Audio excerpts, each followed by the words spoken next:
Hello, guys. Welcome back to our channel from wherever you are watching. We are here in the US.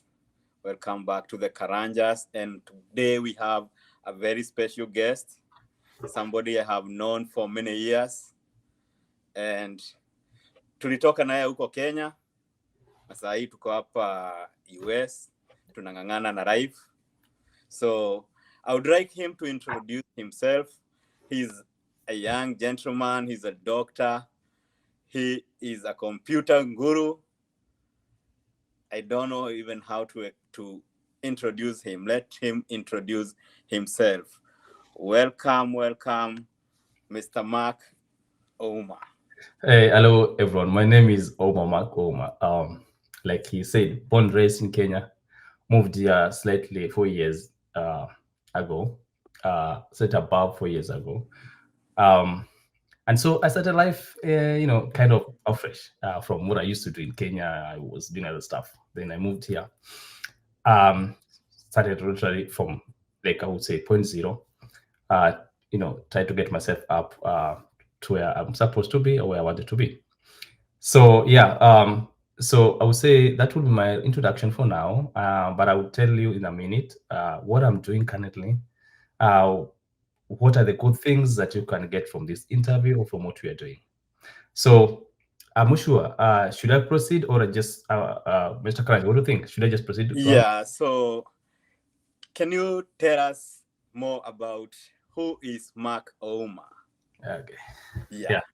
So Mak'Ouma, like I said, born raised in Kenya, born in Nairobi, raised in most part of mostly in the village, somewhere in Kisumu or Kindu Bay.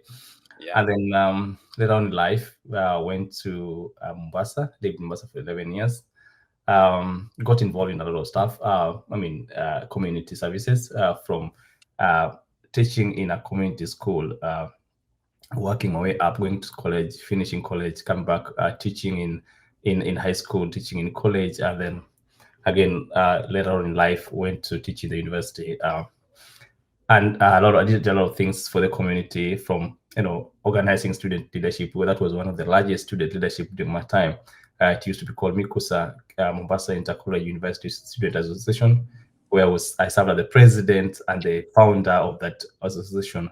That was meant basically to care for the welfare of the comrade, that time students and student leadership within Coast Province, then Coast Province. Now it's about like 5 counties, I think. Yes, five counties. So things we did as students, but again, the day we didn't forget about education. So I went ahead, did a diploma in computer science at Technical University of Kenya, and then did my undergraduate. After that, I did my bachelor business administration. Actually, it was called BBIT, Bachelor Business Information Technology. Yes. And then I did my MBA. Then after that, I went for my PhD in information systems. Wow. So that's the background education. I've worked in different organizations, worked in different roles. But again, the most important thing, I've always wanted to be an entrepreneur. And so I started having open my office, my first company in 2015, which was based in Nairobi. That company was running until 2019 when I moved here to the US. Oh, good job. So you are your own CEO. Yeah, I'll say that. If you want to call me that, it's okay.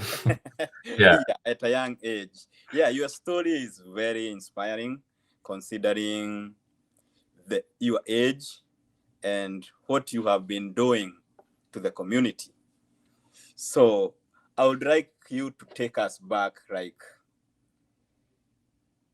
being a young CEO. What are the challenges?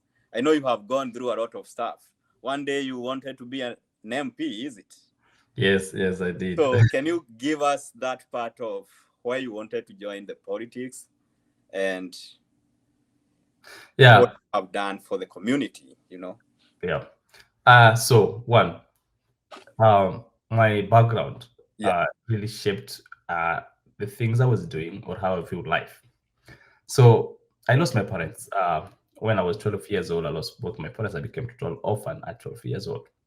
Life was very difficult. I dropped out of school, did all kinds of things, went back to school through the help of my relatives. I was able to go back to school. I was able to excel in examination. Um, that kind of shaped who I wanted to be, because I thought there was a need for someone to stand up for people who are going through what I went through. People who are in the village, people who have no one to turn to, people who are suffering, so people who are left orphan, people who have dropped out of school, people who are abusing drugs because nobody cares for them.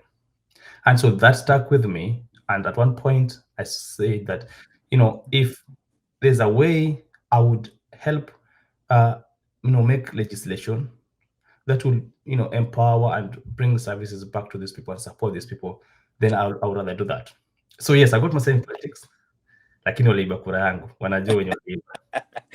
Yeah, so I went to hiyo ni kawaida ya Kenya. yeah, I mean, but this was in the news. If you read news in 2017, walisema nilikuwa naitwa Nyali Dogo Nyali, because also I think I was the youngest in the race. At that time, I was sure. I mean, people knew they were going to vote for me. They voted for me actually. So I believe they declared the winner, but that's the reason to. I don't contest that anymore because it's past. But the most important thing is I was able to give people hope that it doesn't matter where you're coming from. It doesn't matter what about your background is. It is very possible that you can achieve something if you put your mind together, and you put all the energy into it. So I sold my policy. People were able to vote for me.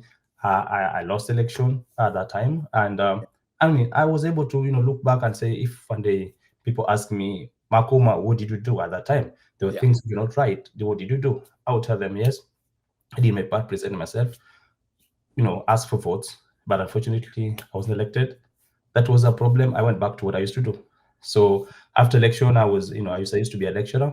I went back to lecturing, and that was the end of politics. So I don't do politics anymore. So can I cut you short and ask you? So why did you decide to go to Nyari, and your home ground is not in Nyari? Yes. And the other question will be: would you ever consider vying again for a position?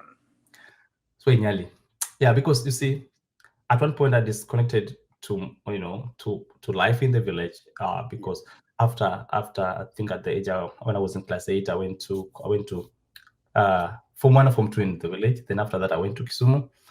After high school, I went to Mombasa. So I lived in Mombasa for 11 years. That meant that I went literally in college in Mombasa. Though I would go to Nairobi, then still come back to Mombasa. So I consider Mombasa as my second home. And so I had developed network. I had gotten used to, youth and the challenges they're facing their community. I had faced that with them. I was part of that. And so I felt that I would be more appreciated as a young man coming from this community, having lived with them, having gone to school with them, having worked with them straight from when I was to teach as a kindergarten teacher, primary teacher, high school teacher. So it was easy blending in. And of course, I understood the area well. And then I was able to tell them the challenges they're facing and how we're going to make sure that those challenges are sorted out. And so that's why I went to Nyali. And I'm considering going to running for any seat in Kenya. So and that's important. No, I'm not sure, but I'm very sure 100 that I'm going to run for any seat in Kenya. So would you consider running for any seat in the United States? Let's wait and see. I can't confirm that. I can't deny that, but with the time we'll be able to see.